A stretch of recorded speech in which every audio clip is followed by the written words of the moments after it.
सर्वांचं मनपूर्वक स्वागत। महाराष्ट्र विधानसभेच्या निकालाची मतमोजणी सुरू झाली आहे आणि पहिल्या काही कालांमध्ये अगदी महायुती 44 जे प्राथमिक कल आलेत त्याच्यामध्ये 26 ठिकाणी महायुती तर 15 ठिकाणी महाविकास आघाडी आघाडीवर असल्याचे कल आहेत। या पुढच्या काळामध्ये हे कल ही अपडेट जशी येईल तशी आपण प्रेक्षकांना सांगत राहू। मला असं वाटतं चंद्रकांत पाटील हे कोथरूडमधनं आघाडीवरती आहेत, सुनील कांबळे कॅन्टोन्मेंटमधनं आघाडीवरती आहेत, मदन येरावार आणि संजय कुटे हे आघाडीवरती आहेत, विश्वजित कदम पलूस कडेगावमधनं आघाडीवरती आहेत। हे जे कल आहेत हे सुरुवातीचे पोस्टल वोटिंगचे साधारण कल असतात। पोस्टल वोटिंग साधारणपणे सुरुवातीचा 1 तास चालतं। बारामतीमधनं योगेंद्र पवार आघाडीवर असल्याचं पोस्टल वोटिंगमधनं दिसतं आहे। साधारणपणे पहिला 1 तास पोस्टल वोटिंग होतं आणि त्यानंतर रेग्युलर मतमोजणीला सुरुवात होते। पुण्यातनं कोथरूडमधनं चंद्रकांत पाटील आघाडीवर आहेत तर बारामतीमधनं योगेंद्र पवार हे आघाडीवर असल्याचे आत्ताचे ताजे कल आहेत। मला असं वाटतं की 1 तासभर टपाली मतदानाची मतमोजणी होईल। टपाली मतदान वेगवेगळ्या मतदारसंघात वेगवेगळे नंबर्स असतात, काही ठिकाणी ते 1000 असतात, काही ठिकाणी 1500, वेगवेगळे ते नंबर्स असतात। ते झाल्यानंतर रेग्युलर मतमोजणी होते। नागपूर दक्षिण पश्चिममधनं उपमुख्यमंत्री देवेंद्र फडणवीस हे आघाडीवरती आहेत तर रणजित सावरकर अकोला पूर्वमधनं आघाडीवरती आहेत। येवल्यामधनं छगन भुजबळ देखील आघाडीवरती आहेत। मला असं वाटतं की हे कल असे चालू राहतील। आपण बोलूया सर, तुम्ही आता जी सगळी नावं घेतली त्यामध्ये जे आपल्याला अपेक्षित होते ते कल आहेत, मात्र बारामतीत खूप म्हणजे पहिलाच कल आहे तुम्ही जसं म्हणालात, पण कुठेतरी योगेंद्र पवार आघाडीवर दिसतात। हां, म्हणजे हे जरी टपाली मतदान असलं तरी सुद्धा योगेंद्र पवार हे आघाडीवरती आहेत। सुरुवात आघाडीची तर त्यांनी केलेली आहे आणि आतापर्यंतचे जे कल आहेत ते 51-52 मतदारसंघांचे कल आहेत। त्याच्यामध्ये 31 ठिकाणी महायुती तर 17 ठिकाणी महाविकास आघाडी आघाडीवर दिसती आहे। बारामतीमध्ये अजून पण योगेंद्र पवार आघाडीवरती आहेत असं सांगितलं जात आहे। मला असं वाटतं की इतर 4 आहेत, महाविकास आघाडी 18 आहे आणि महायुती 32 ठिकाणी आघाडीवरती आहेत। टपाली मतदान कधीपर्यंत असेल? साधारणपणे सुरुवातीचा 1 तास वेगवेगळ्या मतदारसंघात टपाली मतदान किती आलंय त्याच्यावरती साधारण थोडासा वेळ कमी जास्ती होतो, पण साधारण पहिल्या तासामध्ये टपाली मतदान क्लिअर होतं आणि तासाभरानंतर ईव्हीएमचं रेग्युलर जे मतदान आहे ते त्याची मतमोजणी सुरू होते। म्हणजे साधारण जे कल स्पष्ट व्हायला 10 वाजेपर्यंत आपण म्हणू साधारणपणे कल साधारण 10 ते 10:30-11 पर्यंत निकाल काय लागू शकतात त्याचे कल निश्चितपणे 11 पर्यंत आपल्याला येतील। येवल्यामध्ये छगन भुजबळ आघाडीवरती आहेत। हे आपण पुन्हा का सांगतोय, वारंवार का सांगतोय तर छगन भुजबळ पडतील, छगन भुजबळांचा पराभव ठरलेला आहे अशा पद्धतीच्या बातम्या गेल्या 2-3 दिवसापासून माध्यमांमधून आपण बघत होतो। मात्र आताच्या टपाली मतदानामध्ये छगन भुजबळ हे आघाडीवरती आहेत। जरांगे फॅक्टर किती चालेल याची खूप चर्चा होती। जरांगे फॅक्टरमुळे छगन भुजबळांचं नुकसान होऊ शकतं अशी एक चर्चा होती, मात्र सुरुवात तरी भुजबळांच्या बाजूनं चांगली झालेली आहे। ते आघाडीवरती आहेत अशा बातम्या आहेत। सिन्नरमधनं राष्ट्रवादी काँग्रेसचे माणिकराव कोकाटे हे देखील आघाडीवरती आहेत तर मलबार हिल मतदारसंघातून भारतीय जनता पक्षाचे मंगल प्रभात लोढा हे आघाडीवरती आहेत। चंद्रपूरमधून काँग्रेसचे विजय वडेट्टीवार आघाडीवरती आहेत।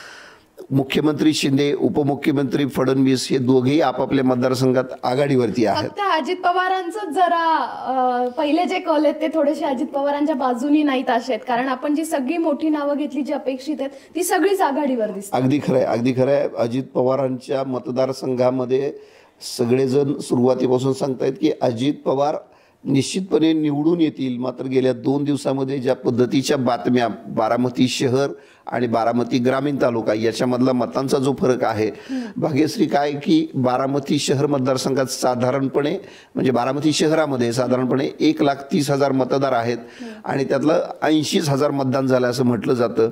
नेमका आकडा आपल्याला कन्फर्म थोड्या वेळात करता येईल, मात्र 2,70,000 मतदान हे ग्रामीण भागात आहे आणि ग्रामीण भागामध्ये मतदाराचा टक्का हा शहरापेक्षा जास्ती आहे।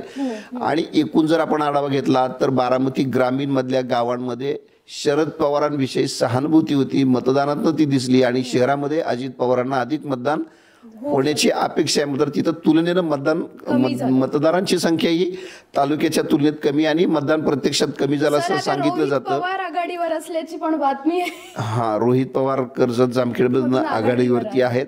त्यामुळे मला असं वाटतं की बारामतीचा जो कल आहे तो आपल्या दृष्टीनं महत्वाचा आहे. योगेंद्र पवारांनी सुरुवातीच्या कालामध्ये तर आघाडी घेतली आहे. 288 पैकी आतापर्यंत 70 मतदारसंघाचे कल आपल्या हाती आहेत. त्यापैकी 39 ठिकाणी महायुती, तर 26 ठिकाणी महाविकास आघाडी आणि इतर 5 असा सध्याचा कल आहे. बुलढाण्याच्या खामगावमध्ये आकाश पुणकर हे आघाडीवरती आहेत. अकोटमधून भाजपचे प्रकाश भारसाकळे हे आघाडीवरती आहेत. बुलढाण्यातनं पुन्हा पुणकर आणखी आघाडीवरती आहेत. सर, एकूणच आपण सर्वेबद्दल तुम्ही आणि अविनाश सरांनी इत्थंभूत चर्चा केलेली आहे. हे जे कल आहेत सुरुवातीचे, हे काहीशे सर्वेच्या जवळ जाणार आहेत का? आता जे कल मला दिसत आहेत ते ॲक्सिस माय इंडियाच्या त्यांनी जे एक्झिट पोल वर्तवलेले आहेत, जे सांगितलेत त्या दिशेनं जाताना अगदी सुरुवातीचे कल आता 70 मतदारसंघातले कल आहेत. तर 70 मतदारसंघापर्यंत विचार केला तर त्याच दिशेनं ॲक्सिस माय इंडियाच्या एक्झिट पोलच्या दिशेने हे कल मला दिसत आहेत. वरळीतनं आदित्य ठाकरे आघाडीवरती आहेत. मुंबई देवीतून अमीन पटेल अपेक्षेप्रमाणे आघाडीवरती आहेत आणि निफाडमधनं ठाकरे गटाचे अनिल कदम देखील आघाडीवरती आहेत. मला असं वाटतं की 73 पण लढत हाय व्होल्टेज होती. अगदी खरं आहे. 74 कल आले, त्यापैकी 41 ठिकाणी महायुती, तर महाविकास आघाडी 29 आणि इतर 4 आहेत आघाडीवरती.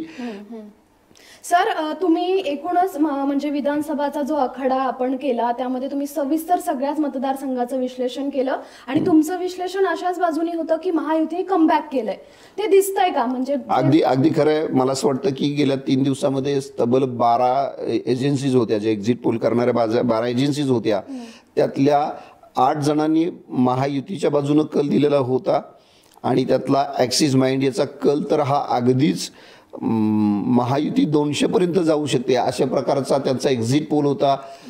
त्या 12 मध्ये 8 जणांनी महायुतीच्या बाजूनं, 2 एक्झिट पोल होते ते महाविकास आघाडीच्या बाजूनं आणि एक जो कल होता तो अगदी दोघांनाही संधी आहे अशा स्वरूपाचा कल होता. आणि 12वा जो कल होता, जो सी वोटरचा, ज्याच्यावरती काल सुद्धा आपण लाईव्ह केलं, तर तो कल अगदीच वेगळा होता. एक्झिट पोल तो अगदीच वेगळा होता. त्यांनी असं सांगितलं होतं की 114 ठिकाणी महायुती, 104 ठिकाणी महाविकास आघाडी, तर 61 ठिकाणं अशी आहेत, 61 विधानसभा मतदारसंघ असे आहेत की ज्या ठिकाणी तुम्हाला निश्चितपणे सांगता येत नाही अशा प्रकारचा एक्झिट पोल सी वोटर्सनी काल दिला होता. मात्र 12 पैकी 8 जणांनी भारतीय जनता पक्ष आणि महायुतीच्या बाजूने दिलेला कल होता. सर, सुरुवातीला असं म्हटलं जायचं निवडणुकीच्या अगदी सुरुवातीला किंवा मध्य टप्प्यात आहे की म्हणजे जे अपक्ष आहेत त्यांना चांगला भाव येणार आहे आणि अपक्षांचेच दिवस असणार आहेत. मला असं वाटतं अगदी भाग्यश्री तुम्ही सांगता ते बरोबर आहे. 1995 साली राज्यामध्ये तब्बल 35 अपक्ष आमदार निवडून आले होते आणि मग त्यानंतर आता असं सांगितलं जायचं की यावेळी सुद्धा अपक्ष आणि इतरांवरती सरकार अवलंबून राहील. पण आता सुरुवातीचे कल तर तसं बिलकुल सांगत नाहीयेत. त्याचं खरं कारण असं आहे की 1995 साली जे इच्छुक होते त्यांच्यासमोर फारसे पर्याय नव्हते. एक काँग्रेस होती, भाजप होती आणि शिवसेना, हे 3च पक्ष त्या अर्थानं त्यावेळी मोठे होते. पर्याय, ह्या 3 प्रमुख पर्याय होते. आता मात्र आपण जर विचार केला विद्यमान राजकीय परिस्थितीचा तर या निवडणुकीमध्ये तब्बल 7 ते 8 पर्याय इच्छुकांकडे होते. त्यामुळं इतर अपक्षांची संख्या आहे ती तुलनेनं आपल्याला कमी दिसतीये. आतापर्यंत प्रकाश आंबेडकरांचं ट्विट होतं की जर गरज पडली तर आम्ही सत्ता स्थापनेला दोन्हींनाही आघाडी युतीला मदत करू. प्रकाश आंबेडकरांची काय भूमिका दिसते? खरं तर काही सर्व्हेज मध्ये प्रकाश आंबेडकरांची स्थिती बरी, अगदी 3% पर्यंत त्यांना मतदानाची पर्सेंटेज सांगितलेलं आहे. मात्र इथं आता कलांमध्ये तसं काही दिसत नाही, कारण इतरांमध्ये फक्त 6 दिसत आहेत. आतापर्यंत 86 विधानसभा मतदारसंघांचा कल आपल्या समोर आलाय. त्याच्यामध्ये 46 ठिकाणी महायुती तर 34 ठिकाणी महाविकास आघाडीचा कल दिसतो आहे. इतर 6 जण आहेत. कुलाबा मतदारसंघातनं राहुल नार्वेकर आघाडीवरती आहेत. नाशिकच्या ओझर मधनं मला वाटतं दिंडोरीमध्ये राष्ट्रवादीचे नरहरी जिरवाळ अपेक्षेप्रमाणे आघाडीवरती आहेत. साताऱ्यात शिवेंद्रराजे आघाडीवरती आहेत. यांच्या बाबतीत बाबतीत तर असं होतं की आता फक्त लीड मोजायचं असंच बोललं गेलं अगदी होतं. बरोबर आहे, कारण दोन छत्रपती एकत्र आले होते, त्यामुळं ती जी निवडणूक होती ती केवळ औपचारिकता होती आणि लीड किती आहे एवढाच तिथं विषय होता आणि मला वाटतं त्याप्रमाणे आघाडी दिसती आहे. सर लीडचा विषय जर बोलायचं झालं तर अजित पवार आतापर्यंतच्या निवडणुका झाल्या त्यावेळी लीडच्या मला असं वाटतं की आतापर्यंत 90 मध्ये अर्धशतक महायुतीनं कलाच्या पातळीवरती पूर्ण केलेलं आहे. 91 जागांमध्ये 50 महायुती, 35 महाविकास आघाडी, तर इतर 6 ठिकाणी आघाडीवरती आहेत. महायुतीनं कलांच्या पातळीवरती विचार केला तर अर्धशतक पूर्ण केलेलं आहे. सर यावेळी मग आता अजित पवारांचं काय वाटतंय, पहिल्या कलावर लीडचं काही होईल का? कारण मला त्यांना खूप मला अपेक्षा मला मला असं वाटतं की जरी आता या पोस्टल वोटिंगमध्ये अजित पवार पिछाडीवरती असले तरी ते प्रत्यक्षामध्ये निवडून येतील असं ठामपणे सांगणारे खूप जण आहेत. त्यामुळं प्रत्यक्ष जी ईव्हीएम मधलं जे वोटिंग आपण बघू तेव्हा निश्चितपणे आपल्याला तो कल नेमका काय तो लक्षात येईल. 93 मध्ये 51 महायुती, महाविकास आघाडी 36 आणि इतर मात्र 6च्या पुढे जायला तयार आहेत अशी परिस्थिती. आपण त्यातला पक्षाने विचार केला तर 51 मध्ये भारतीय जनता पक्ष 31, शिंदे सेना 10, अजित पवार 10, काँग्रेस 14, ठाकरे सेना 12 आणि शरद पवार 11 ठिकाणी, मनसे 2 ठिकाणी आणि इतर 5 सर अशी त्याची विभागणी आहे. म्हणजे नेमकं कोण अपेक्षित धरता तुम्ही? मला असं वाटतं की 2 ठिकाणी म्हणजे राजू पाटील, बाळा नांदगावकर आणि अमित ठाकरे या 3 ठिकाणी त्यांचे उमेदवार निवडून येतील असं सांगितलं जातं. या 3 पैकी निश्चितपणे 2 ठिकाणी आघाडीवरती असतील.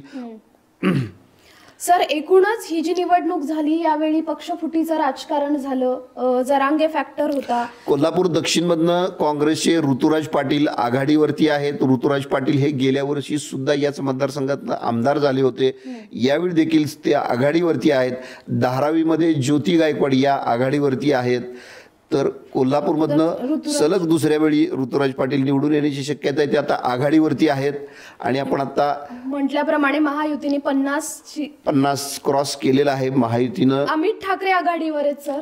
हा म्हणजे आता आपण जो मनसेचा उल्लेख केला तर अमित ठाकरे देखील आघाडीवरती आहेत.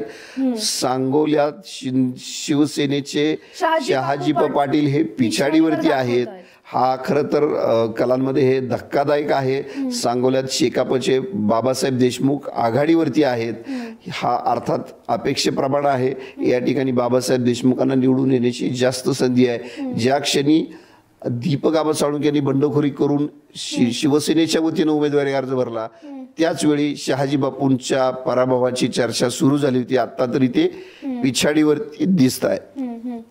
सर अमित ठाकरे आघाडीवर आहे एकूणच, ती पण त्या लढतीकडे सगळ्यांचंच लक्ष लागलं होतं. सदा सरवणकरांनी शेवटपर्यंत अर्ज मागे घेतला नाही. अगदी खरं. वडाळ्यामधनं कालिदास कोळंबकर हे मला वाटतं 8व्या किंवा 9व्या वेळी निवडून येणार असतील. ते जर आता निवडून आले तर या विद्यमान विधानसभेतले सर्वात सिनियर आमदार ते असतील कालिदास कोळंबकर. सर महायुतीची वाटचाल कशी वाटतीये? एकूणच सगळंच पॉझिटिव्ह दिसतंय त्यांच्या बाजूने. आपण म्हटलं तसं मी मगाशी जी चर्चा की सुरुवातीला जे सांगितलं की एकूण सगळे जे 12 एक्झिट पोल होते, महत्वाची बातमी समोर येते आहे. विधानसभेच्या 101 जागांचे कल आलेत. त्यापैकी 52 जागांवरती महायुती आणि 42 ठिकाणी महाविकास आघाडी, तर 7 ठिकाणी इतर आघाडीवरती आहेत.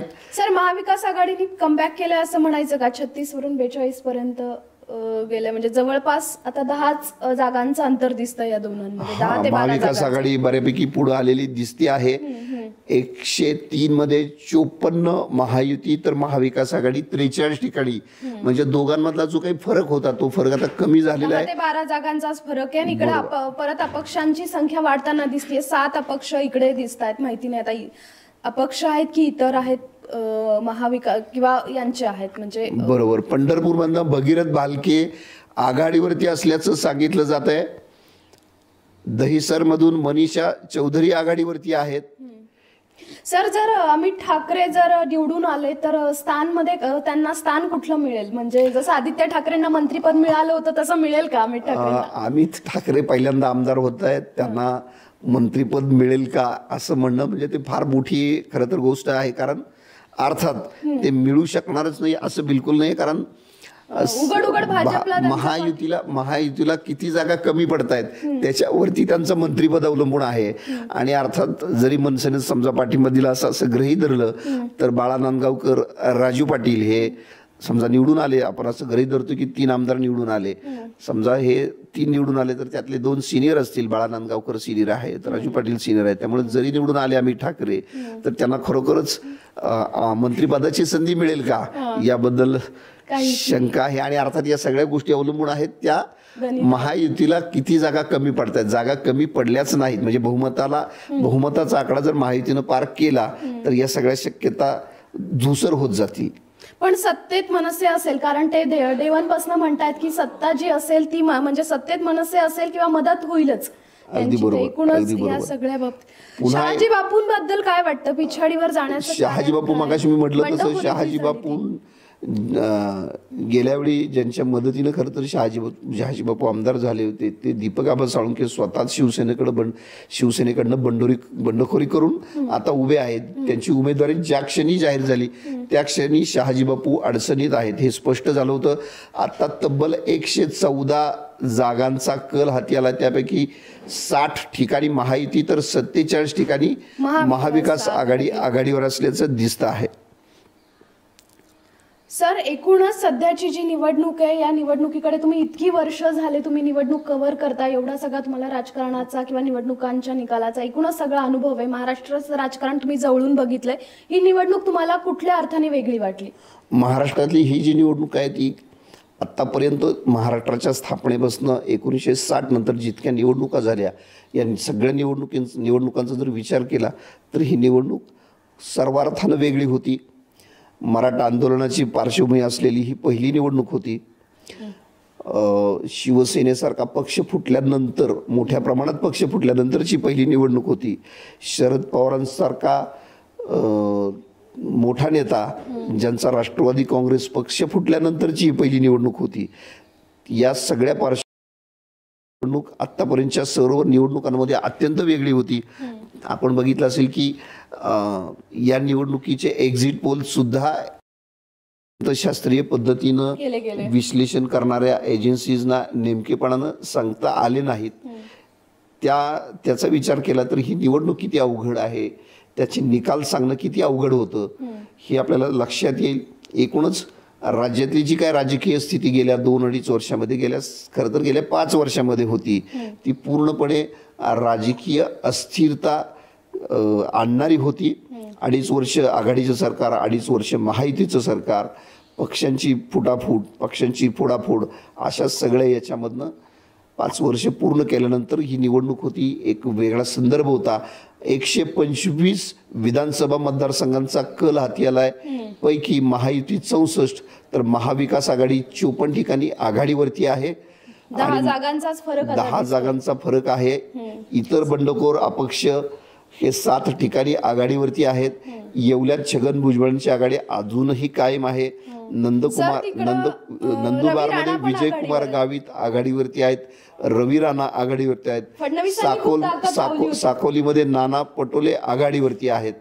एकूण काय तर हे जे कल आहेत ते कलांमध्ये 128 मध्ये महायुती 66, महाविकास आघाडी 54, दोघांमध्ये फक्त 12-13चा फरक राहिलेला आहे. 67 महायुती, 55 महाविकास आघाडी आणि इतर 8 असा हा जागांचा कल आहे. पलूस कडेगावमधनं विश्वजित कदम काँग्रेसचे आघाडीवरती आहेत. चंद्रपूरमधून काँग्रेसचे विजय वडेट्टीवार आघाडीवरती आहेत.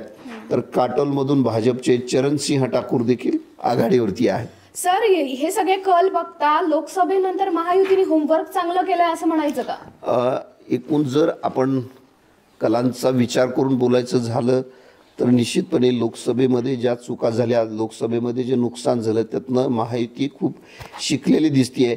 नेमकेपणानं पावलं टाकत त्यांनी विधानसभेची तयारी केली आणि उमेदवार योग्य ठिकाणी योग्य उमेदवार एकनाथ शिंदे, देवेंद्र फडणवीस आणि अजित पवार यांच्यामधला जो योग्य समन्वय होता त्या समन्वयातनं महायुतीनं खूप चांगले उमेदवार दिले, स्ट्रॅटेजिकली उमेदवार दिले. आणि त्या तुलनेमध्ये काँग्रेस आणि शिवसेना यांनी उमेदवारी देण्यामध्ये अनेक ठिकाणी चुका केल्या. मला वाटतं त्याचे परिणाम निश्चितपणे दिसत आहेत.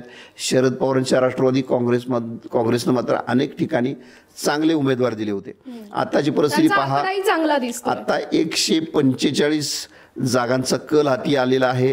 त्यापैकी महायुती 73, तर महाविकास आघाडी 61 आणि इतर 11. आता 11 इतर एकदम वाढलेले आहेत. ते 6-7 वरून डायरेक्ट 11 वरती गेलेत. इतरांची संख्या वाढते आहे. सांगोल्यात शेकापचे बाबासाहेब देशमुख आघाडीवरती आहेत. शहाजी बापू पिछाडीवरती आहेत. आपण मगाशी चर्चा केली, ज्या क्षणी माळशिरसमधून उत्तम जानकर आघाडीवरती आहेत. या जागेची खूप सुरुवातीपासून चर्चा होती. पंढरपूरमधनं भगीरथ बालके हे आघाडीवरती आहेत. मला असं वाटतं की बंडनेऱ्यामधून रवी राणा देखील आघाडीवरती आहेत आणि मोहोळमधून राष्ट्रवादी काँग्रेसचे यशवंत माने देखील आघाडीवरती आहेत. निलंग्यातून संभाजीराव पाटील निलंगेकर आघाडीवरती आहेत. तर अंमळनेरमधनं राष्ट्रवादीचे अनिल पवार देखील आघाडीवरती आहेत. सर, एकूण हे सगळे कल बघता म्हणजे महायुती ही जर सत्तेकडे वाटचाल करत असेल तर पुढची समीकरण काय? भाग्यश्री, 1 मिनिट थांबवतो. 152 150चा आकडा कलांमध्ये पार झाला आहे. 153 जागांचा कल हाती आला आहे. त्यामध्ये 66 महाविकास आघाडी आणि महायुती 78 ठिकाणी, तर इतर 10 ठिकाणी 10 जण आघाडीवरती आहेत. इतरांमध्ये अपक्ष, छोटे पक्ष. साकोलीत नाना पटोले आघाडीवर आहेत. अर्थात ही पोस्टल मतमोजणी आपण आता जी काही सांगतोय ती संपूर्णपणे पोस्टल मतमोजणीतली आघाडी सांगतो आहे. पुणे कॅन्टोन्मेंट, 1 मिनिट थांबवतो. बारामतीतून युगेंद्र पवार आघाडीवर आहेत. हो, बारामतीवरनं अगदी पहिल्या सुरुवातीपासून मला वाटतं आपण लाईव्ह चालू केलं तेव्हा पहिला जो कल होता तो बारामतीचा होता आणि योगेंद्र पवार अगदी सुरुवातीपासून आघाडीवरती आहेत. गेल्या 15 ते 20 मिनिटांमध्ये ते अजूनही आघाडी त्यांची संपलेली नाही, ते अजूनही आघाडीवरती आहेत. अर्थात हे पोस्टल वोटिंग आहे. नेमकं ते मतदान किती आहे तो आपल्याला आता निश्चितपणे आकडा सांगता येत नाहीये. माहीममध्ये अमित ठाकरे देखील आघाडीवरती आहेत. अमित ठाकरेंची आघाडी सुरुवातीपासून आहे. मला वाटतं भाग्यश्री आपण बोलतो तेव्हापासून ते आघाडीवरती आहेत. मालेगावमध्ये दादा भुसे आघाडीवरती आहेत. देवळाली आघाडीवरती आहेत आणि नंदुरबारमध्ये विजय कुमार गावित देखील आघाडीवरती आहेत. सगळे कल थोडेसे अपेक्षित आहेत. तुम्ही चर्चा केली त्या मानाने फक्त बारामतीतला कल सगळ्या देशाचं लागलंय. तो जो कल आहे तो कुठेसा थोडासा म्हणजे डगमगलेला. मगाशी तुम्हाला म्हटलं तसं बारामती शहर 1,30,000, बारामती तालुका 2,70,000, 1,30,000 हा सगळा जो मतदार आहे तो बहुसंख्य मतदार हा अजित पवारांच्या मागे होता असं सांगितलं जातं. मात्र तिथं तुलनेनं मतदान कमी झालेलं आहे आणि 2,70,000 तालुक्यात जिथं मतदार खूप आहे तिथं शरद पवारांविषयी प्रचंड सहानुभूती आहे असं गेल्या 2-3 दिवसातला आपला फीडबॅक आहे. कदाचित त्याचा तो परिणाम असावा. मात्र पुन्हा एकदा सांगतो, हा केवळ पोस्टल मतांचा कल आहे. प्रत्यक्ष मशीनच्या EVMचा जो कल मोजणी आहे ती अजून सुरुवात व्हायची आहे. 170 मध्ये महायुती 87, महाविकास आघाडी 73 आणि इतर 11 जण आघाडीवरती आहेत. भोकरमध्ये श्रीजया चव्हाण ज्या अशोक चव्हाणांच्या कन्या आहेत ते पहिल्यांदाच निवडणूक लढवत आहेत, त्या आघाडीवरती आहेत. राज ठाकरेंचे सुपुत्र माहीमधनं जे पहिल्यांदा निवडणूक लढत आहेत ते देखील आघाडीवरती आहेत. अक्कलकोटमध्ये भाजपचे सचिन कल्याण शेट्टी आघाडीवरती आहेत. तर भोकरमध्ये श्रीजया चव्हाण आता मी सांगितलं त्या आघाडीवरती आहेत. सर, एकूणच अविनाश सर आपल्या लाईव्ह मध्ये आता जॉईन झालेत. सर, बारामतीबद्दल आम्ही बोललो, तुमचं काय विश्लेषण आहे? नेमकं काय वाटतं अजित पवार पिछाडीवर? आणि बारामतीमध्ये मला असं वाटतं की आता आपण खूप लवकर बोलतोय, कारण आत्ताचं मतदान जे आहे ते पोस्टल आहे. आणि बारामतीचं जर आपण पाहिलं तर बारामतीमध्ये 3 भाग येतात. एक तर बारामती शहर, बारामतीचा जिरायती भाग आणि बारामतीचा बागायती भाग. तर बारामतीच्या बागायती भागामध्ये अजित पवार यांना चांगला प्रतिसाद आहे. तर आता तिथलं मतमोजणी कधी सुरू होती हा एक महत्त्वाचा मुद्दा आहे. कारण बारामती शहरामध्ये गेल्यावेळी जर आपण पाहिलं तर बारामती शहरात सुप्रिया सुळेंना जास्त आघाडी होती.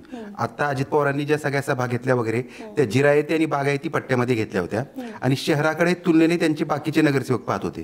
तर त्याच्यामुळे मला असं वाटतं की बारामती शहराचं विचार केला तर बारामतीत युगेंद्र पवार आघाडीवर असतील, परंतु ग्रामीण भागामध्ये अजित पवार कदाचित ही आघाडी मिळू शकतात. याच्यामध्ये मी अविनाशनी सांगितलं त्याच्यात थोडंसं ॲडिशन अशी करतो आहे की पोस्टल वोटिंग जे असतं ना, म्हणजे तो बारामती असेल किंवा राज्यातला कुठलाही मतदारसंघ असेल, पोस्टल वोटिंग हे फारसं ग्रामीण शहरी असं काही भेद असतच नाही. कारण पोस्टल वोटिंग जे बहुतांश जे बाहेर आहेत, बाहेर म्हणजे सरकारी कर्मचारी आहेत, ज्यांना प्रत्यक्ष या मतदानाच्या प्रक्रियेमध्ये असल्यामुळं मतदाना दिवशी मतदान करायला येत नाही, अशा लोकांसाठीची व्यवस्था असते. त्यामुळं पोस्टल वोटिंगचा नंबर सुद्धा काही ठिकाणी 1000 असू शकतो, काही ठिकाणी अगदी 200च असू शकतो, अशा वेगवेगळ्या फिगर असतात. पोस्टल वोटिंग तुलनेनं कमी आहे. केवळ बारामती पुरतं नव्हे तर एकूणच राज्यातल्या प्रत्येक विधानसभा मतदारसंघामध्ये हीच परिस्थिती आहे. 187 विधानसभा मतदारसंघांचा कल हाती आलेला आहे. यापैकी 189 झाला आहे आणि 189 महायुती शतकाच्या दिशेनं 98 ठिकाणी महायुती आघाडीवरती आहे, तर महाविकास आघाडी 78, म्हणजे 20चा फरक आहे. दुसरं इतर 14 पर्यंत गेलेले आहेत. तो आकडा सुद्धा वाढतो आहे. पालघरमधनं विजय गावित, राजेंद्र गावित आघाडीवरती आहेत. पाटणमधनं शंभूराज देसाई आघाडीवरती आहेत. बोरिवलीमधनं संजय उपाध्याय आघाडीवरती आहेत. मला असं वाटतं की माहिती 99 पर्यंत गेलेली आहे. 191 मध्ये 99. मला वाटतं त्यांना आता शतक, कलांमध्ये शतक पूर्ण करायला केवळ एक जागा कमी आहे. महायुतीने आता खरं 103 जागांवर आता आघाडीवर आहे असं दिसतंय. आणि त्याच्यामध्ये मला असं एक महत्त्वाचा मुद्दा सांगायचा आहे की आपण जी सगळी चर्चा करत होतो तर त्याच्यामध्ये भाजप सर्वात मोठा पक्ष होणार हे आता स्पष्ट झालेलं आहे. कारण आत्ता कलांमध्ये भाजप 68 ठिकाणी आघाडीवर आहे. फक्त एकच गोष्ट आहे की जी सगळ्या सर्वेमध्ये, म्हणजे काही सर्वेमध्ये आली, काही सर्वेमध्ये आली नाही, तर त्याच्यामध्ये काँग्रेस, आपण असं विचार करत होतो की काँग्रेस खूप मागे जाईल, परंतु आता कलांमध्ये तरी काँग्रेस 37 जागांवर आघाडीवर आहे आणि शिवसेना ठाकरे गट 25 जागांवर. तर मला असं वाटतं की आत्ताचा जो कल जर आपण पाहिला तर भाजपला शिवसेना शिंदे गट आणि अजित पवार गट यांची फारशी साथ मिळते असं दिसत नाहीये. म्हणजे आता भाजप खूप आघाडीवर आहे. आता 104 आणि 89 अशा जागा आहेत. 89 महाविकास आघाडीकडे, 101 महायुतीकडे.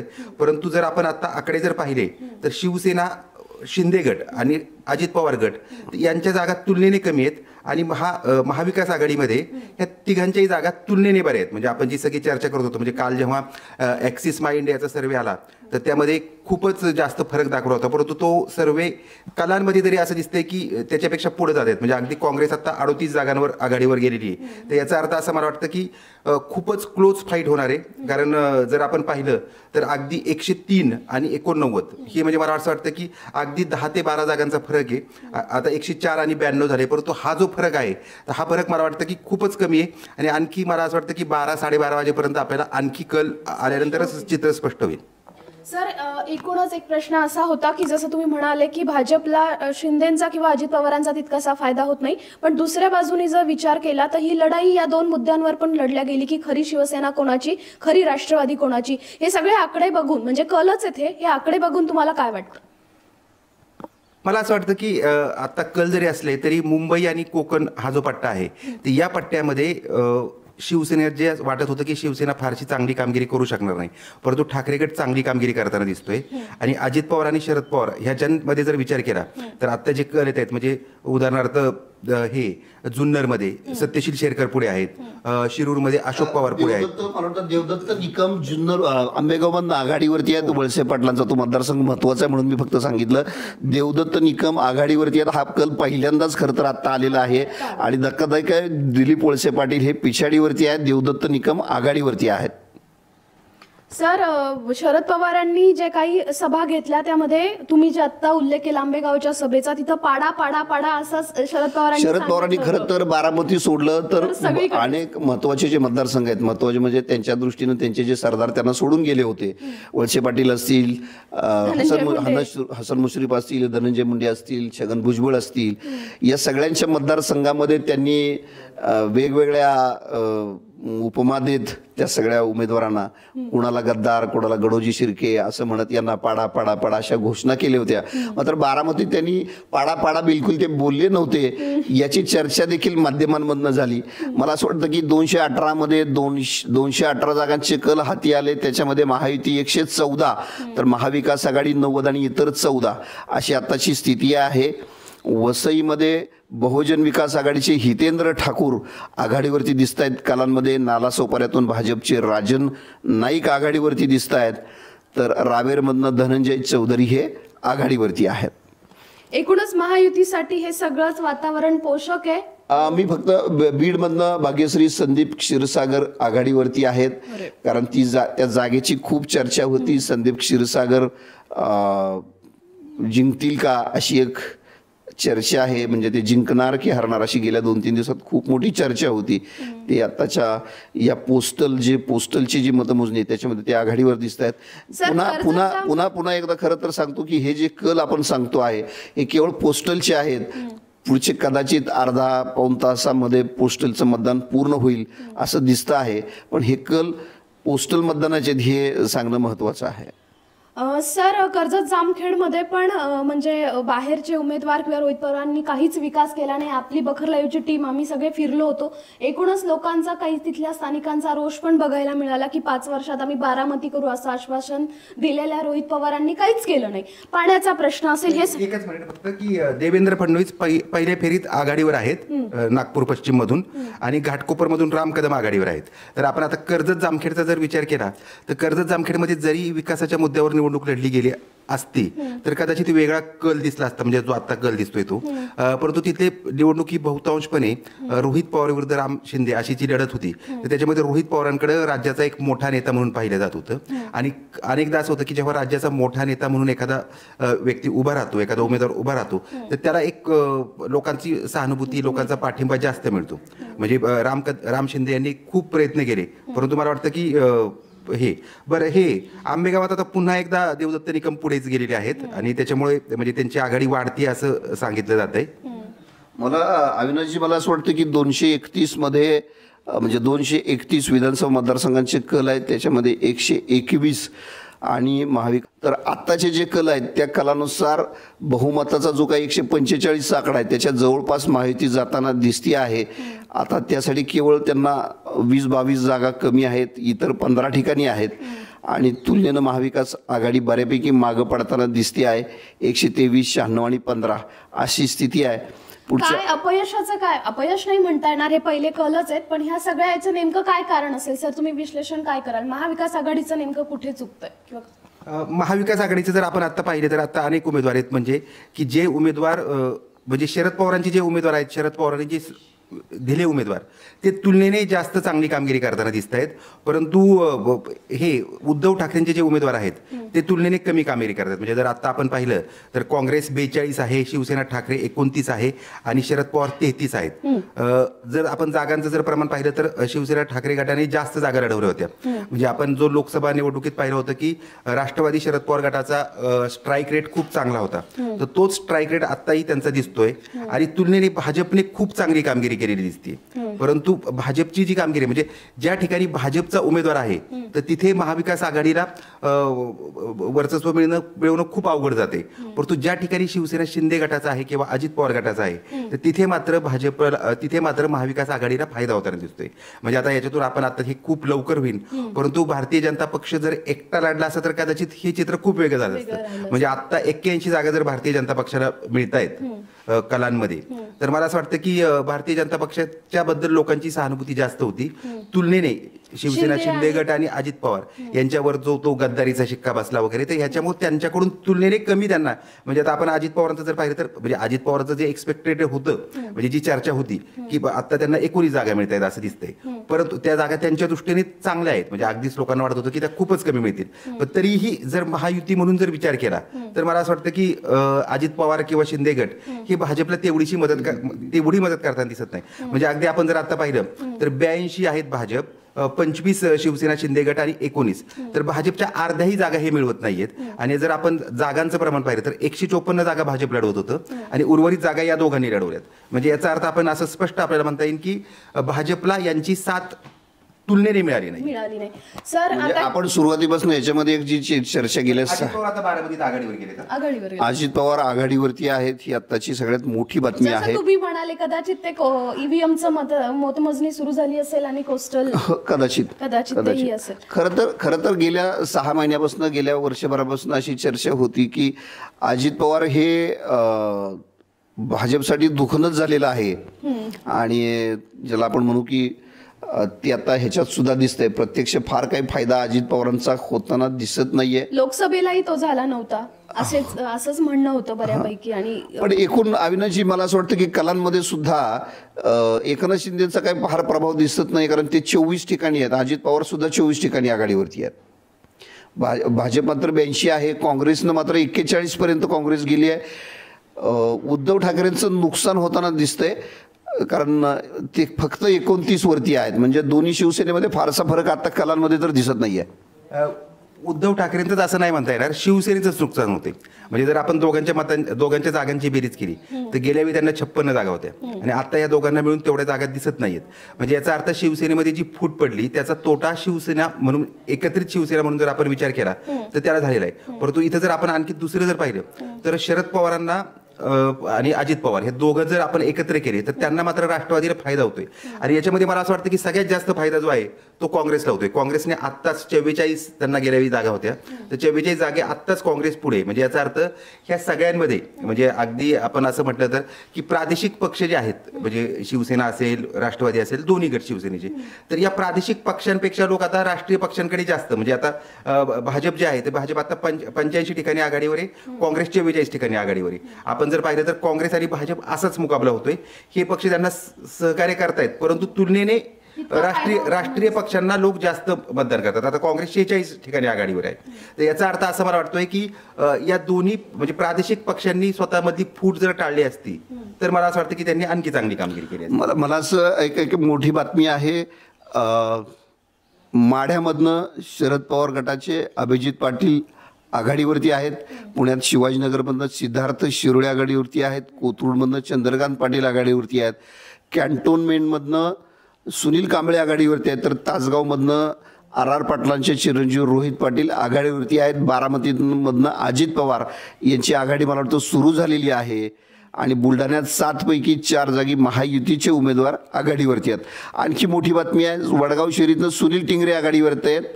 मी मगाशी म्हटलं तसं माढ्यातला जो निकाल आहे तो अनपेक्षित लागू शकतो, ही सुरुवातीपासून चर्चा. अभिजित पाटील तिथं आघाडीवरती आहेत. बबन शिंदेचे चिरंजीव तिथं आता सध्या पिछाडीवरती आहेत.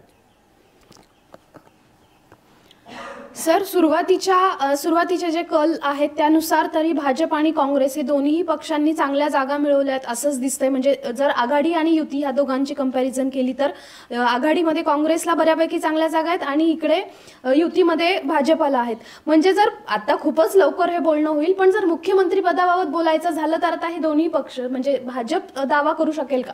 मला असं वाटतं की आत्ताची सगळी चर्चा आहे त्याच्यामध्ये भाजपच दावा करेल. कारण आता आपण आकडे जर पाहिले तर भाजप खूपच पुढे जाताना दिसतोय. 85 जागी भाजप आहे. जर 85 जागी भाजप असेल तर मला वाटतं की भाजपचा तो दावा. आणि दुसरी गोष्ट म्हणजे सर्वात मोठा पक्ष म्हणून भाजपला राज्यपाल आमंत्रण देतील आणि भाजपचा नेता असेल तर त्याच्यामुळे नंतर त्यांचं जरी काय झालं तरी सुरुवातीला नेता म्हणून भाजपलाच राज्यपालांकडे जावं लागणार आहे.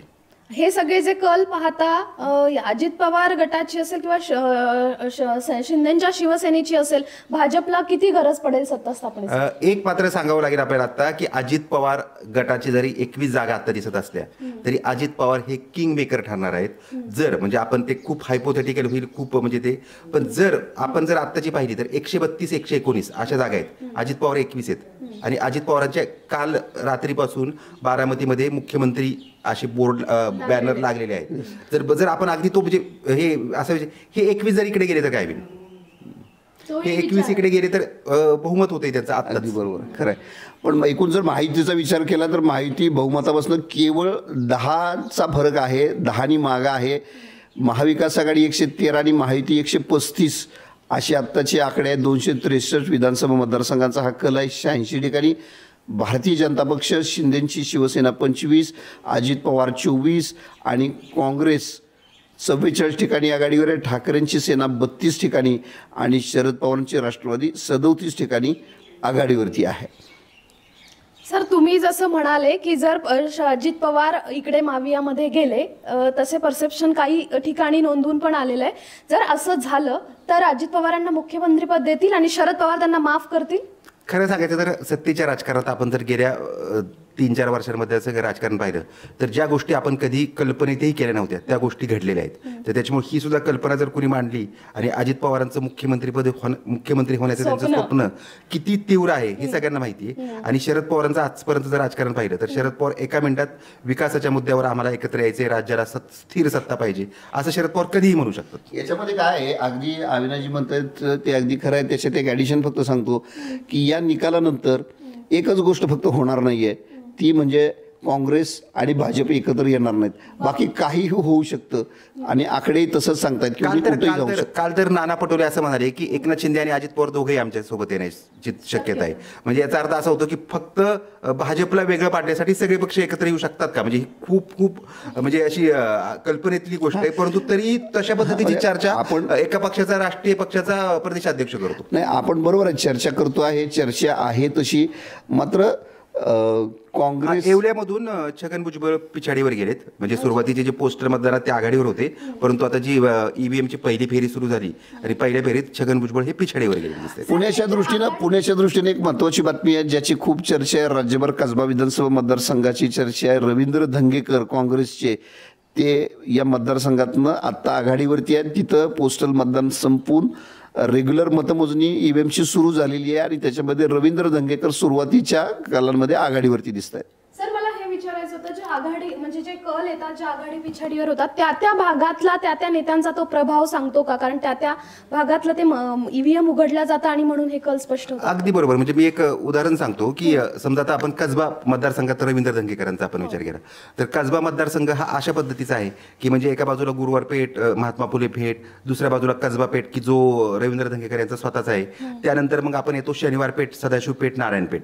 जर शनिवार पेठ, सदाशिव नारायण पेठमध्ये गेल्यावेळी सुद्धा रवींद्र धंगेकर 9,000 मतांनी पिछाडीवर होते. गेल्यावेळी तिथे 29,000 मतदान झालं होतं, यावेळी तिथे 40,000 मतदान झाले.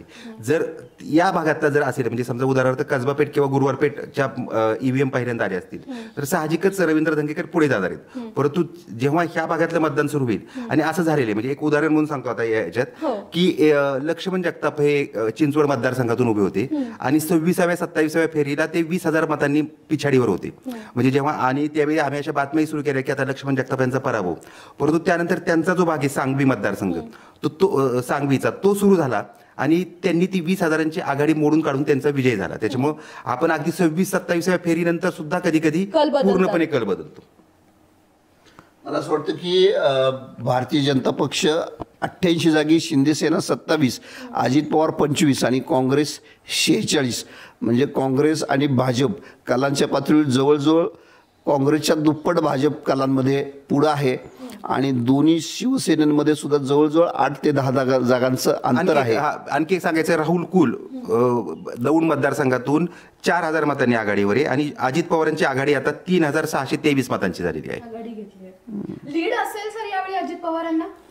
अजित पवारांना असं एक चर्चा अशी आहे की किमान 10,000 ते 15,000 मतांनी अजित पवार जिंकतील असं वाटतंय आता. आणि आता जर आपण 3,000 पहिल्या फेरीत जेव्हा 3,000 मतांची आघाडी येते ते मला वाटतं ती आघाडी खूप चांगली आहे. म्हणजे पहिल्या फेरीत साधारणतः 6-7 मतं जर मोजली तर त्यात ती 50% जास्त मतं त्यांना दिसत आहेत. दौंडमधून 4,836 मतांनी राहुल कुल आघाडीवर आहेत. मावळ मतदारसंघ ज्याची खरं तर राज्यभर एक वेगळ्या अर्थानं चर्चा आहे, तिथं सुनील शेळके हे अजित पवारांच्या राष्ट्रवादी काँग्रेसचे उमेदवार आहेत आणि तिकडं बापू भेगडे यांच्या मागं संपूर्ण सगळे पक्ष म्हणजे महाविकास आघाडीतले सगळे पक्ष त्यांच्या पाठीशी आहेत. असं सांगितलं जातं की भाजपसुद्धा पक्ष विसरून तिथं सुनील शेळकेंना पाडण्यासाठी बापू भेगडेंच्या मागं आहे. या ठिकाणी आत्ताची परिस्थिती अशी आहे की सुनील शेळके मात्र आघाडीवरती दिसत आहेत. सर, शरद पवार गटाला 38 जागा दिसत आहेत, म्हणजे चांगली कामगिरी आहे. शरद पवारांचा करिश्मा टिकला अजूनही, काय सांगाल म्हणजे याबाबत?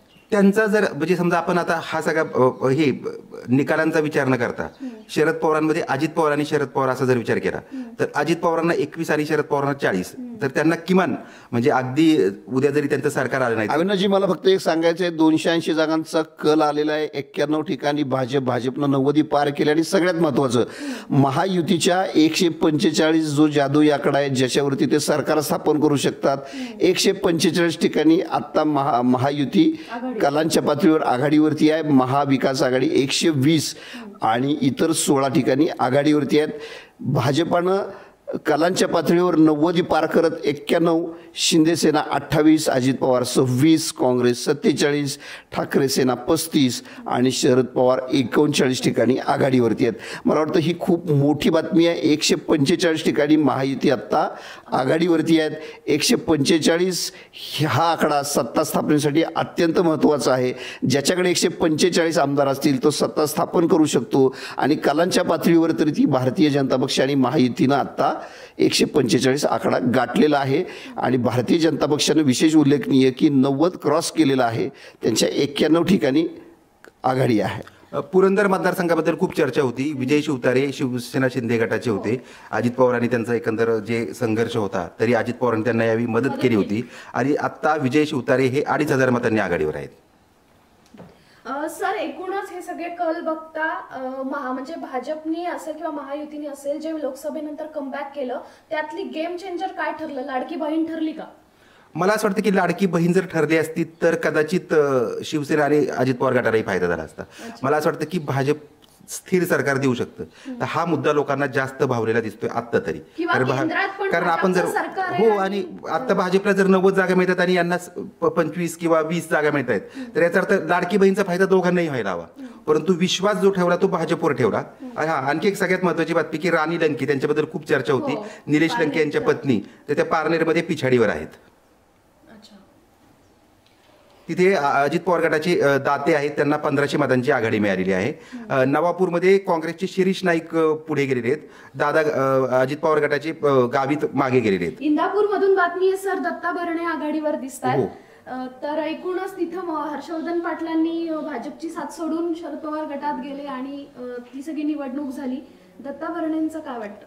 दत्ता भरणेंचं सगळ्यांची एक चर्चा अशी होती की प्रवीण माने जे तिथं म्हणजे शरद पवार गटाचे उमेदवार होते ते त्यांनी बंडखोरी केली आणि प्रवीण माने जितकी मतं घेतील तितकी मतं हर्षवर्धन पाटील मागे जातील अशी चर्चा होती. आणि मला वाटतं पहिल्या फेरीमध्ये जर दत्ता भरणे पुढे गेलेत तर याचा अर्थ प्रवीण मानेंचा कुठेतरी त्यांना फटका बसला. अगदी 336 मतांची आघाडी आहे, परंतु तरी पण प्रवीण मानेंनी किमान काही जी मतं घेतली असतील तर त्याच्यामुळे हर्षवर्धन पाटील मागे जाताना दिसत आहेत आपल्याला.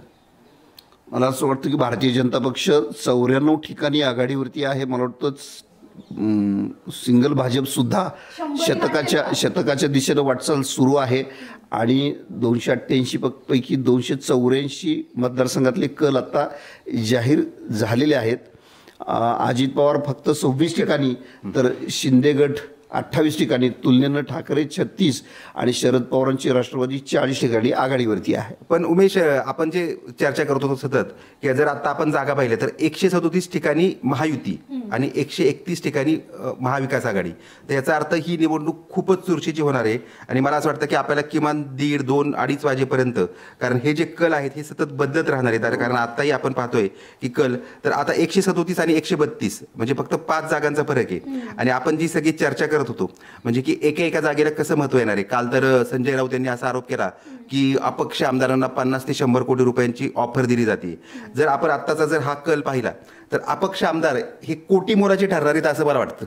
अगदी खरं आहे. की अपक्षांच्या याच्यासाठी प्रत्येक पक्ष चार्टर बुक करताय, विमानं बुक करताय आणि पुन्हा एकदा काय झाडी काय डोंगर गुवाहाटी होऊ नये याची दक्षता सगळेच पक्ष घेत आहेत. माझा प्रश्न असा होता की 94 जागांवर भाजप जर आघाडीवर आता दिसत असेल तर जे काय लोकसभेनंतर देवेंद्र फडणवीसांनी समोर येऊन म्हणजे पराभवाची जबाबदारी घेतली होती आणि नंतर कमबॅक केलं होतं, हे फडणवीसांचं यश म्हणायचं का राज्यातलं नेतृत्व म्हणून? आता हे खरं सांगायचं तर राज्यातलं म्हणजे तिन्ही पक्षांच्या दृष्टीने देवेंद्र फडणवीस यांनी जी रणनीती आखली, म्हणजे एक उदाहरण म्हणून सांगतो की कोपरगाव मतदारसंघामध्ये अजित पवार गटाचे आशुतोष काळे हे उभे आहेत. तर त्या ठिकाणी जर विवेक कोल्हे यांनी जर बंडखोरी केली असती तर आशुतोष काळे खूप अडचणीत आले असते. परंतु देवेंद्र फडणवीस यांनी तिथे शिष्टाई जाऊन केली. तिथले उमेदवार जे आहेत विवेक कोल्हेंना त्यांनी काही आश्वासने दिली आणि ते बसवलं. तर याचा अर्थ असा की त्यांनी सगळ्याच ठिकाणी केलं. म्हणजे समजा आपण आता अगदी जयंत पाटलांचा जो मतदारसंघ आहे तर तिथे त्यांनी त्यांचे भाजपचे जिल्हाध्यक्ष निशिकांत पाटील तर त्यांना सांगितलं की तुम्ही जा अजित पवार गटाकडे. म्हणजे हे ज्या पद्धतीने म्हणजे अनेकदा काय होतं म्हणजे आपण उद्धव ठाकरे आणि देवेंद्र फडणवीस असा जर आपण विचार केला तर उद्धव ठाकरे अजिबात ऐकत नाहीत आणि देवेंद्र फडणवीस लवचिकपणे केवळ म्हणजे आपल्याला जर समन्वयाची भूमिका घेतात आणि जिंकायचे या ईर्षेने ते लढतात.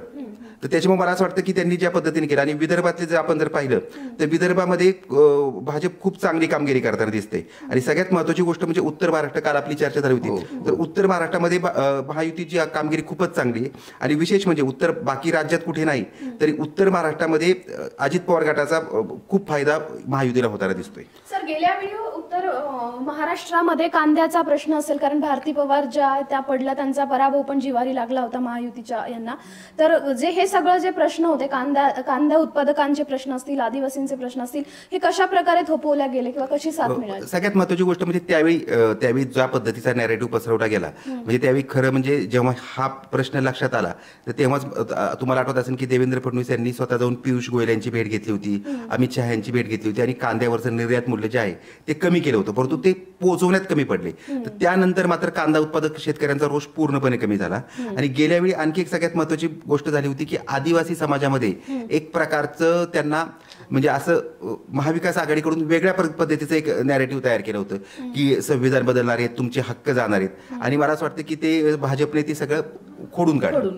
मला असं वाटतं की एकूण 288 पैकी 286 जागांचे कल म्हणजे 2च जागा फक्त कल याचे बाकी आहेत. महायुतीनं 150चा टप्पा पार केलेला दिसतो आहे. महायुती 151 तर महाविकास आघाडी 123 अशी आत्ताचे आकडे आहेत. इतर 12 ठिकाणी आहेत.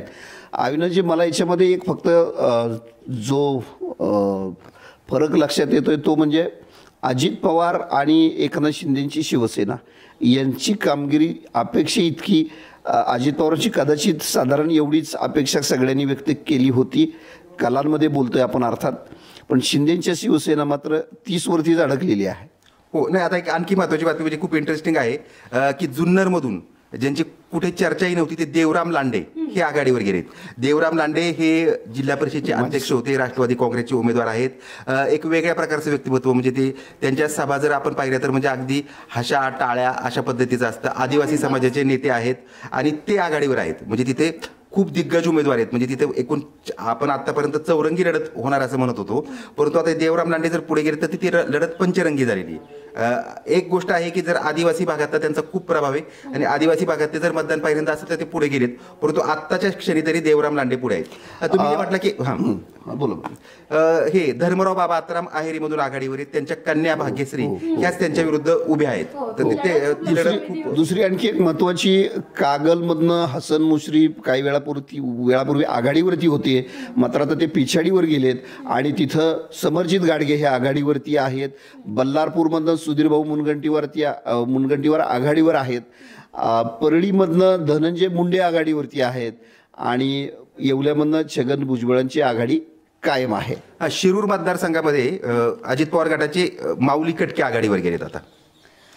सर, एकूण हे जे सगळे आपण ज्या नेत्यांबद्दल बोलतो, ज्यांना शरद पवारांनी सांगितलं होतं की पाडा पाडा पाडा, ते बऱ्यापैकी काय त्यातले काही आघाडीवर दिसत आहेत. तर याचं नेमकं गणित काय असतं? म्हणजे जे गद्दार म्हणून त्यांना बोललं गेलं तर जनतेने ते स्वीकारलं म्हणायचं की त्यामागं वेगळं राजकारण असतं? अनेक ठिकाणी असं झालं की जरी शरद पवारांनी पाडा पाडा म्हटलं तरी तो नेता त्या मतदारसंघापुरता खूप महत्वाचा आहे. त्या मतदारसंघाचे म्हणजे असं अगदी आपण म्हणू शकू की शान. म्हणजे येवला मतदारसंघाबद्दल आपण चर्चा करतो तर छगन भुजबळ जर एवढा मतदारसंघात नसते तर कदाचित आपण चर्चाही केली नसती. आंबेगावमध्ये दिलीप वळसे पाटील आणि शरद पवार असा विचार केला तर आंबेगावच्या जनतेला दिलीप वळसे पाटील हे जास्त जवळचे वाटतात, कारण ते गेली 7 वेळा ते आमदार झालेले, त्यांनी अनेक कामं केलेली आहेत. तर त्याच्यामुळे हे पाडाचा जो मुद्दा आहे तो मला वाटतं त्या मतदारसंघांमध्ये चालला नाही. आंबेगावमध्ये मला फक्त ॲडिशन भाग्यश्री करायची आहे, ती म्हणजे आंबेगाव मतदारसंघामधला जो शिरूर तालुक्यातला जो भाग आहे, 42 गाव आहेत जी शिरूर तालुका आहे, मात्र आंबेगाव मतदारसंघात आहेत. तर ती 42 गाव आहेत ती ठामपणे मला असं वाटतं की दिलीप वळसे पाटलांच्या मागं दिसत आहेत. आणि दिलीप वळसे पाटलांचा जो विजय होईल तो कदाचित आंबेगावमधून देवदत्त निकमांना प्रतिसाद मिळेल. पण ही 42 गाव आहेत हीच खऱ्या अर्थानं वळसे पाटलांना विजय करतील असं मला स्वतःला वाटतं. 286 जागांचा कल आलेला आहे. मगाशी मी म्हटलं तसं 2 जागांचा कल बाकी आहे. महायुती 152, महाविकास आघाडी 122 आणि इतर 12 आताशी स्थिती आहे. भारतीय जनता पक्ष 93, शिंदेची शिवसेना 30, अजित पवार 29, काँग्रेस 43, ठाकरे सेना 37 आणि शरद पवार 42 ठिकाणी आघाडीवर. मला वाटतं शरद पवारांची राष्ट्रवादी काँग्रेस आहे ती याची कामगिरी तुलनेनं ज्याला आपण स्ट्राईक रेट म्हणतो ना तो स्ट्राईक रेट मला वाटतं सर्वाधिक चांगला जर असेल तर तो शरद पवारांच्या राष्ट्रवादी काँग्रेसचा मला आत्ताच्या कालांमध्ये तर दिसतोय. अगदी हो, शरद पवारांचा स्ट्राईक रेट खूपच चांगला दिसतोय. आणि त्यांचे उमेदवार सुद्धा जे म्हणजे आपण पाहतोय की अनेक नौखे उमेदवार होते आणि ते नौखे उमेदवारही पुढे जाताना दिसत आहेत. उमेश, आणखी एक महत्त्वाची गोष्ट म्हणजे रणजित शिंदे अपक्ष उमेदवार माढ्यातून पुढे गेलेत. म्हणजे मागाशी ते अभिजित पाटील पुढे होते, आता रणजित शिंदे गेलेले आहेत. म्हणजे बबनदादांचे चिरंजीव. आता 288 फक्त एक जागेचा कल आपल्याला अधिकृतरित्या याचा बाकी आहे. 94 ठिकाणी भाजप आहे. मगापासून आपण जे म्हणतो की भाजप 100पर्यंत जातं की काय, शतक पार करतं की काय, पण ते बऱ्यापैकी 94 वरती अडकलेले आहेत. 287 जागांचा कल आपल्याकडं आलेला आहे. सर, मला एक प्रश्न हा विचारायचा होता की युती सरकारमध्ये किंवा जेव्हा बंड झालं तेव्हा त्यानंतर एकनाथ शिंदे मुख्यमंत्री झाले आणि त्यानंतर त्यांची जी इमेज होती की जनतेचा मुख्यमंत्री, सामान्य माणूस, जनतेत राहून काम करणारा असेल, एकूणच त्यांचं इमेज बिल्डिंग झाली. परत पक्षामध्ये जर बघायचं झालं तर अमित शहांच्या जवळचे असंही त्यांच्या बाबत म्हटलं गेलं. पण आता तसा परफॉर्मन्स दिसत नाहीये शिंदेच्या शिवसेनेचा. काय कारण असेल याचं? कारण मला असं वाटतं की एकनाथ शिंदे आणि आपण जर पाहिलं तर एकनाथ शिंदे यांच्यावर गद्दार खोके हा जो आरोप झाला आणि आता आपण निवडणुकीच्या शेवटच्या टप्प्यात जर पाहिलं तर पैसे वाटप झालं, अनेक ठिकाणी पैसे सापडले आणि याच्यामुळे झालं कसं की त्यांची एक इमेज जी आहे की म्हणजे ते देणारा मुख्यमंत्री वगैरे, परंतु लोकांनी ती पद्धतीने घेतली. आणि दुसऱ्या बाजूला एक गोष्ट आणखी सांगायला पाहिजे की एकनाथ शिंदे आणि देवेंद्र फडणवीस अशी तुलना कायम होत होती. राज्याचं सरकार चालवते कोणतर देवेंद्र फडणवीस चालवतात हे सगळ्यांना माहिती होतं. परंतु एकनाथ शिंदे ज्या पद्धतीने पुढे येत होते आणि ज्या पद्धतीने, आणि दुसरी गोष्ट म्हणजे मराठा आरक्षणाच्या संदर्भात एकनाथ शिंदे यांनी भूमिका कधी घेतली नाही. मनोज जरांगे पाटील जेव्हा देवेंद्र फडणवीस यांना अत्यंत वाईट भाषेत म्हणजे बोलत होते, आक्षेपार्ह बोलत होते आणि दुसऱ्या बाजूला शिंदे साहेब म्हणत होते, तर त्याच्यामुळे मला असं वाटतं म्हणजे ते हा पण म्हणजे कदाचित ती कल्पना की भारतीय जनता पक्षाने सुद्धा एकनाथ शिंदे चे उमेदवारांना मदत केली, परंतु एकनाथ शिंदेसाठी भारतीय जनता पक्षासाठी एकनाथ शिंदे हे थोडंसं बॅगेज बनलं होतं. आणि मला असं वाटतं की भारतीय जनता पक्षाचा आत्ता तरी म्हणजे हे त्यांची जी हे होती की जास्तीत जास्त जागा आपण स्वतःच्या बळावर मिळवायच्या आणि आता जे दिसतंय कलांमध्ये तर ते भारतीय जनता पक्ष खरोखर मिळवतोय जागा आणि त्याच्यामुळं भारतीय जनता पक्षाला तो फायदा होणार आहे. बारामतीत अजित पवारांची दुसऱ्या फेरीत आघाडी झालेली आहे आणि ती फार महत्वाची, कारण जेव्हा पहिल्या, दुसऱ्या, तिसऱ्या फेरीत अशी आघाडी घेते आणि ती जवळजवळ 3000 मतांची आघाडी आहे, तर याचा अर्थ असा की ती आघाडी कायम राहू शकते. म्हणजे आपण जी सगळी चर्चा करत होतो तर त्याच्यापेक्षा युगेंद्र पवार हे खूपच मागे पडताना दिसत आहेत. बारामतीमध्ये जे बॅनर्स लागलेत, तुम्ही जसं म्हणालात की अजित पवार कदाचित किंग मेकर ठरू शकतात, त्या दिशेने त्यांची वाटचाल आहे का? खरोखर आता म्हणजे आपल्याला हे सगळ्या पत्रकारांना म्हणजे हे जे कल आहेत, जर समजा हे कल जर आपण जसे सर्वे पाहिले होते त्याप्रमाणे आले असते तर सर्वांनी आज रात्री जेव्हा सगळी हे उमेदवारी म्हणजे निकाल जाहीर होतील तेव्हा आपण सगळे निवांत झालो असतो. परंतु आता मला असं वाटतं की आणखी 3-4 दिवस सगळ्यांना काम करावं लागणार आहे, कारण 137 आणि 135 अशी जागा आहे, त्याच्यामध्ये अजित पवार 21 आहे. म्हणजे जोपर्यंत सरकार स्थापन होत नाही, मुख्यमंत्री शपथ घेत नाहीत, तोपर्यंत काय होईल सांगता येत नाही. म्हणजे आपण ही जरी कल्पना असली अजित पवार जातील नाही जातील हा जरी हे असेल तरी लोकांच्या मनात चर्चा म्हणजे अगदी पारापारावर तीच चर्चा असणार आहे की अरे अजित पवार काय करणार. म्हणजे पुन्हा एकदा काका पुतण्या एकच आहे, काका पुतण्यांचं राजकारण होतं, या सगळ्या चर्चांना आता उधाण येणार. अगदी उधाण येणार. आणि दुसरी गोष्ट काय आहे की हे दोघेही नेते आहेत ना, म्हणजे तुम्ही लक्षात घ्या की अजित पवार असतील किंवा शरद पवार असतील, हे दोघेही नेते म्हणजे राष्ट्रवादी काँग्रेसची जी स्थापना झाली होती तर ती स्थापना अशा कुठल्या एका मुद्द्यावर झाली नव्हती. तर त्यांची एक बोलण्याची भाषा जी आहे की ती विकासाचा मुद्दा वगैरे, परंतु त्याच्यापेक्षा शरद पवार अगदी स्पष्टपणे की सत्ता असेल तर आपल्याला आपली धोरणं राबवता येतात अशा पद्धतीची भूमिका मांडतात. अजित पवार हे म्हणतात की सत्ता असेल तर आपल्याला काम करू शकतो. तर त्याच्यामुळे जर समजा अजित पवारांना इकडे जर मुख्यमंत्री केलं तर मला वाटतं की ते म्हणजे आणि मुख्यमंत्री पद हे इतकं म्हणजे महत्वाचं पद आहे की त्यासाठी मला वाटतं की अगदी काय लोकांनी शिवाय दिल्या तरी 5 वर्षे चालून घ्यायची काही हरकत नाही. आणि महाराष्ट्राच्या राजकारणाला गेल्या 5 वर्षाचा जो इतिहास बघितला तर हे सगळं खूपच सहज होऊ शकतं असं वाटतंय. हो, अगदीच सहज होऊ शकतं. याचं कारण आणखी एक महत्वाची बातमी म्हणजे की खेड आळंदी मतदारसंघामध्ये ठाकरे गटाचे बाबाजी काळे आहेत तर त्यांना आघाडी मिळालेली. म्हणजे खेड मतदारसंघामध्ये अशी चर्चा होती की ती जागा उद्धव ठाकरेंनी खूप बांधून घेतली आणि तिथं त्यांचा उमेदवार फारसा प्रभावी नाहीये, परंतु ते आहे. वरळीमध्ये आदित्य ठाकरे 4000 मतांनी पुढे आहेत. हा, वरळीमध्ये संजय शिरसाट यांची पिछाडी होताना दिसतीये. शेवटच्या सभेला जे ते कालीचरण महाराज बोलले त्याचा हा काही फटका आहे का असं म्हणायचं का? कालीचरण महाराजांचा फटका आहेच, परंतु त्याच्यापेक्षा संजय शिरसाट हे शिवसेना शिंदे गटाचे प्रवक्ते होते आणि ते सातत्याने भूमिका मांडत होते की हे फसवायचं नाही, एकनाथ शिंदेच आमचे नेते आहेत, एकनाथ शिंदेच मुख्यमंत्री झाले पाहिजेत.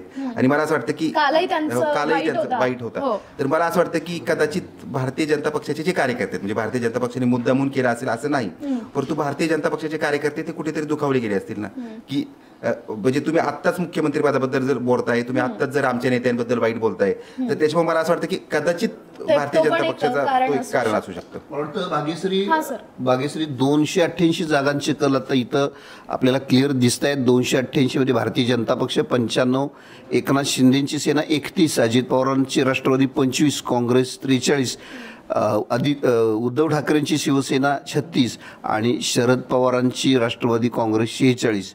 एकूण जर आपण स्ट्राईक रेट पाहिला तर मला वाटतं मी मगाशी पण बोललो शरद पवारांच्या राष्ट्रवादी काँग्रेसचा स्ट्राईक रेट हा सर्वाधिक जास्त दिसतो आहे. दुसरं कसब्यामधनं ज्याची खूप चर्चा राज्यभर, कसब्यातनं रवींद्र धंगेकर आघाडीवरती आहेत. संभाजीनगर पश्चिममधनं संजय शिरसाट पिछाडीवरती आहेत आणि मालेगाव बाह्यमधनं जवळजवळ 8000 मतांची आघाडी दादा भुसेंनी घेतलेली आहे. जळगाव ग्रामीणमधनं गुलाबराव पाटील आघाडीवरती आहेत. अकोला पश्चिममधनं साजिद पठाण आघाडीवरती दिसत आहेत. येवल्यात सलग दुसऱ्या फेरीत छगन भुजबळ यांची 1300 मतांची पिछाडी आहे. तर गेवराईत राष्ट्रवादी काँग्रेसचे विजयसिंह पंडित हे आघाडीवरती आहेत. परळीत आदित्य ठाकरेंची आघाडी कायम आहे. बुलढाण्यामध्ये शिवसेनेचे संजय गायकवाडांची आघाडी कायम आहे. सर, सर्वसामान्यांना लक्षात यावं म्हणून ही जी आघाडी असते 8000 मतांची ती विधानसभेला आपण मोडू शकतो का? काही चेंज होऊ शकतो त्यामध्ये? 8000 मतांची आघाडी तशी मोडता येत नाही असं नाही आहे, मोडू शकते. कारण वेगवेगळ्या मतदारसंघात अर्थात वेगवेगळी स्थिती असते. कितव्या फेरीमध्ये ती 8000 मतांची आघाडी आहे हे देखील महत्त्वाचं असतं. अगदी पहिल्या दुसऱ्या फेरीलाच तर ती 8000ची असेल तर ती आघाडी निश्चितपणे कमी होऊ शकते. सर, एकूणच आपण जे बोलतोय की आत्ताचे जे कल पाहिले ते महाराष्ट्रातलं तुम्ही जसं म्हणालात की पुढचे 4-5 दिवस आपल्याला भरपूर काम करावं लागणार आहे कारण कलच तसे काहीही होऊ शकतं, समीकरण काहीही होऊ शकतात. एकूणच जर अजित पवार खरंच शरद पवारांसोबत गेले तर नेमकं काय होईल? उद्धव ठाकरेंची स्थिती तेव्हा काय होईल? कारण त्यांचं आधीपासून हे होतं की मला मुख्यमंत्री मला करा किंवा चेहरा तरी जाहीर करा. मला असं वाटतं की आत्ताच्या राजकारणामध्ये उद्धव ठाकरेंना म्हणजे उद्धव ठाकरेंचा जो परफॉर्मन्स आपल्याला दिसतोय म्हणजे 40 जागा त्यांना मिळत आहेत, म्हणजे शरद पवारांपेक्षा कमी जागा त्यांना दिसत आहेत आता कलांमध्ये तरी. तर त्याच्यामुळे त्यांना महाविकास आघाडीतला सर्वात धाकटा पक्ष म्हणजे आतापर्यंत आपण जर पाहिलं तर शिवसेनेचं एक शिवसेना आणि भारतीय जनता पक्ष युती होती ना, तर त्या शिवसेना स्वतःला कायम राज्यातला मोठा भाऊ म्हणायचं. त्यानंतर महाविकास आघाडीचं सरकार झालं तर तिथेही ते मोठा भाऊ. तर त्याच्यामुळे मला वाटतं जामनेरमध्ये गिरीश महाजन 1394 मतांनी पुढे गेलेले आहेत. म्हणजे जामनेरच्या जागेबद्दल सुद्धा म्हणजे तिथे जातीवाद होणार मुद्दा म्हणून एक हे मराठा उमेदवार दिला आहे. हा आणि आणखी एक सगळ्यात महत्त्वाची बातमी म्हणजे आपण जी सगळी चर्चा करत होतो मराठवाड्यामध्ये महायुतीला फटका बसेल असं मानलं जात होतं कारण तिथं मराठा आरक्षणाचा खूप प्रभाव होता. परंतु मराठवाड्यामध्ये 30 ठिकाणी महायुती पुढे आणि 26 ठिकाणी महाविकास आघाडी. येस. आणखी एक महत्त्वाचे पंढरपूरमध्ये मगाशी भगीरथ भालके हे आघाडीवरती होते, मात्र आता समाधान होताडे जे महायुतीचे उमेदवार आहेत त्यांनी आघाडी घेतलेली दिसती आहे. मला असं वाटतं की लाईव्हमध्ये आपण आता थोडासा एक 10 मिनिटाचा ब्रेक घेऊ. 10 मिनिटांनी पुन्हा आपण सुरू करूया. धन्यवाद.